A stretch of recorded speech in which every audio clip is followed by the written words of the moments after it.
आइए जानते हैं land laws and other local laws के तहत यूपी उत्तर प्रदेश पंचायती राज एक्ट 1947 के अंतर्गत प्रधान का चुनाव कैसे होता है, ग्राम पंचायत कैसे बनती है और उप प्रधान का चुनाव कैसे होता है। प्रधान का चुनाव जो होता है वो सेक्शन 11B यानी धारा 11B के अंतर्गत आता है इस अधिनियम के तहत, और उप प्रधान का 11C के, और ग्राम पंचायत जो बनाई जाती है उसका सेक्शन 12 के अंदर यानी धारा 12 के अंतर्गत उसका स्ट्रक्चर है। तो दोस्तों जानते हैं इसके संबंध में डिटेल में। तो उत्तर प्रदेश पंचायती राज अधिनियम 1947 के तहत ग्राम प्रधान और ग्राम पंचायत सदस्यों के चुनाव सीधे ग्रामीणों द्वारा कराए जाते हैं।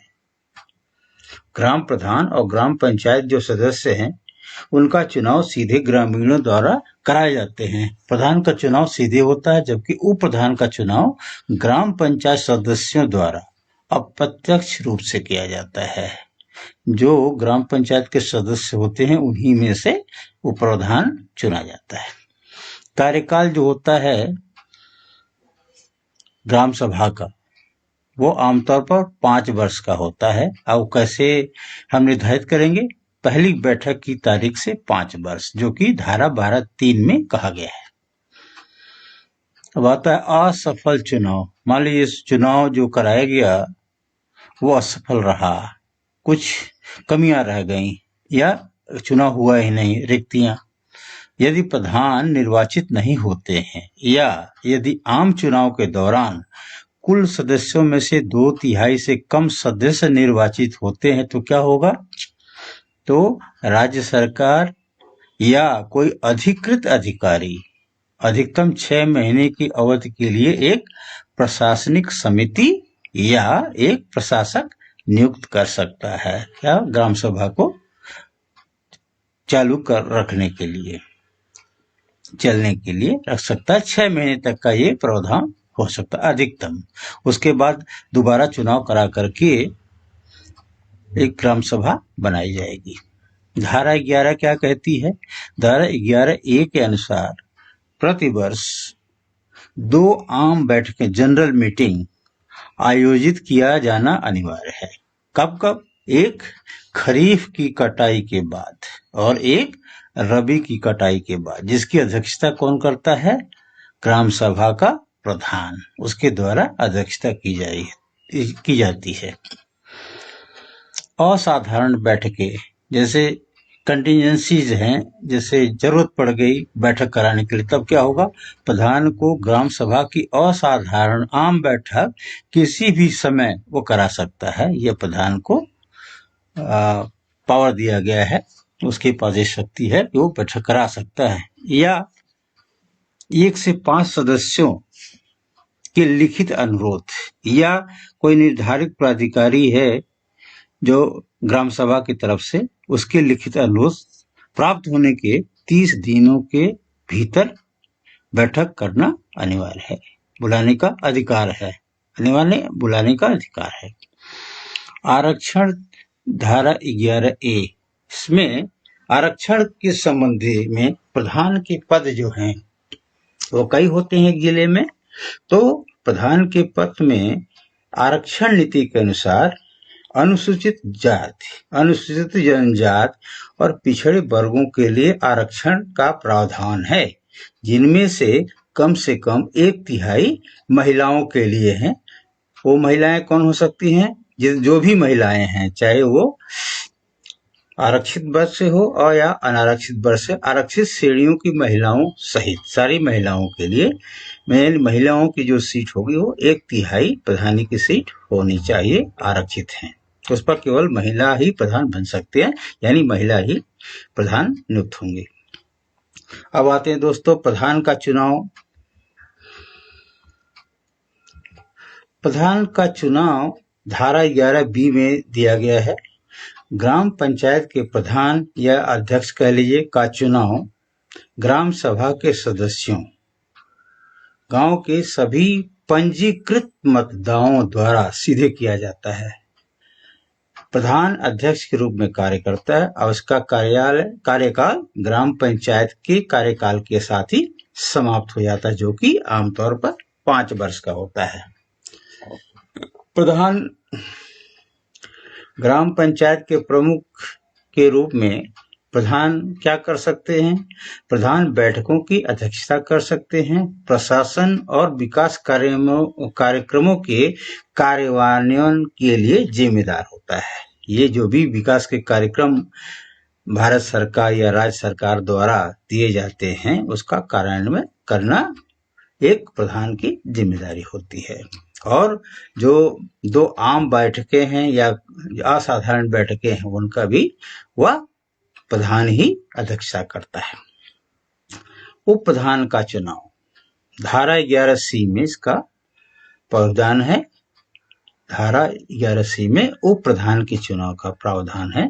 उप प्रधान का चुनाव ग्राम पंचायत के सदस्यों द्वारा अपने बीच से किया जाता है। जो भी सदस्य चुन करके आएंगे, उनके बीच से उप प्रधान का चुनाव होता है। यह धारा 11C में कहा गया है।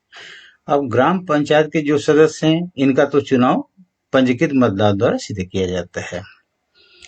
चुनाव का संचालन, अब चुनाव कोई कराएगा, उसका संचालन किया जाएगा, तो यह धारा 12BB के अंदर कर दिया गया है। सभी चुनावों का अधीक्षण, निर्देशन और नियंत्रण राज्य चुनाव आयोग पर केंद्रित है। यानी राज्य चुनाव आयोग, स्टेट इलेक्शन कमीशन, जो ये चुनाव करवाती है। योग्यताएं दोस्तों क्या होनी चाहिए? प्रधान के लिए, उप प्रधान तथा सदस्य के लिए जो भी है, क्या योग्यताएं मुख्य रूप से जरूरी हैं? उम्मीदवारों की आयु कम से कम 21 वर्ष होनी चाहिए और वे ग्राम सभा के सदस्य होने चाहिए। वह उस पंचायत क्षेत्र का पंजीकृत मतदाता होना चाहिए, इलेक्टोरल रोल में उनका नाम होना चाहिए। और उत्तर प्रदेश पंचायत राज अधिनियम 1947 की धारा 5A के अनुसार किसी भी लाभ के पद पर नहीं होना चाहिए। वर्तमान में कोई न्यूनतम शैक्षणिक योग्यता आवश्यक नहीं, ऐसा कहा गया है, लेकिन ये 2 चीजें अवश्य होनी चाहिए। जो ग्राम सभा में पंजीकृत मतदाता होना चाहिए, ग्राम सभा के सदस्य होने चाहिए और उनकी उम्र जो है कम से कम 21 वर्ष अवश्य होनी चाहिए।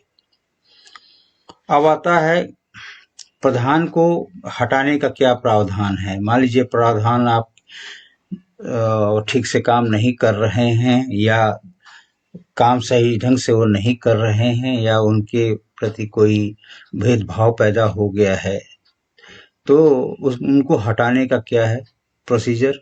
उस ग्राम पंचायत के सदस्यों के 2/3 बहुमत से विशेष रूप से बुलाई गई बैठक में प्रधान को हटाया जा सकता है। तो उसको कारण भी तो देना होगा कि प्रधान को क्यों हटाया जा रहा है।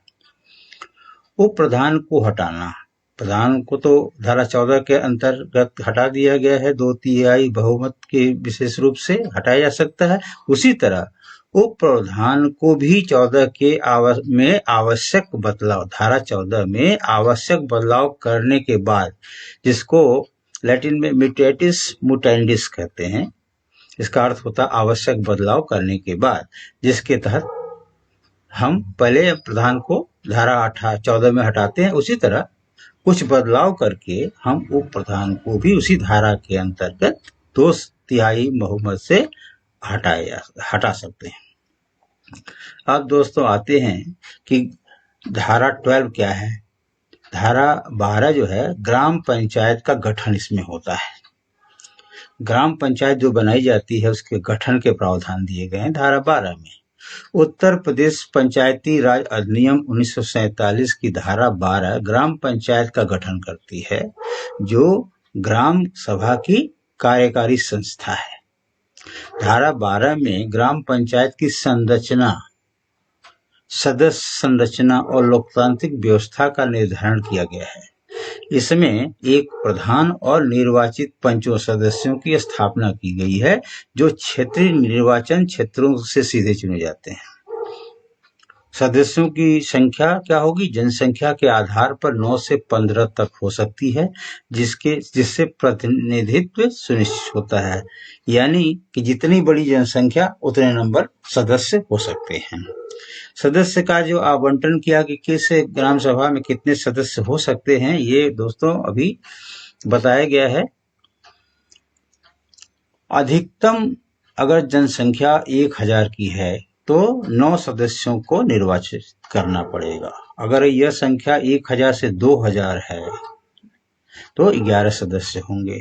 अगर यही 2000 से 3000 के बीच जनसंख्या है उस ग्राम सभा के लिए तो 13 सदस्य होंगे।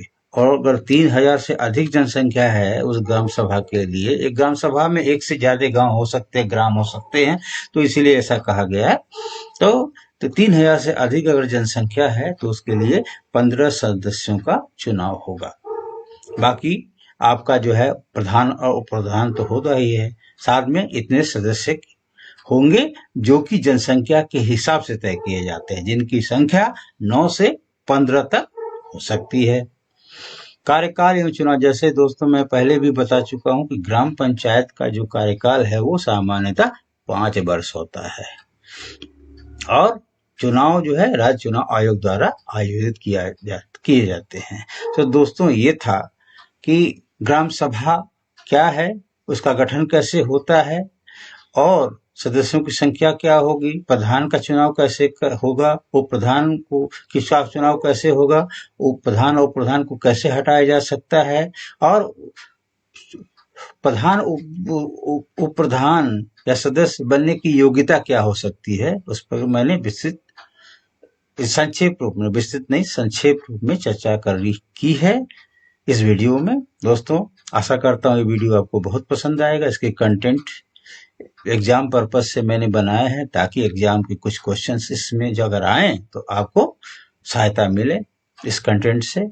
सो दोस्तों thanks for watching this video.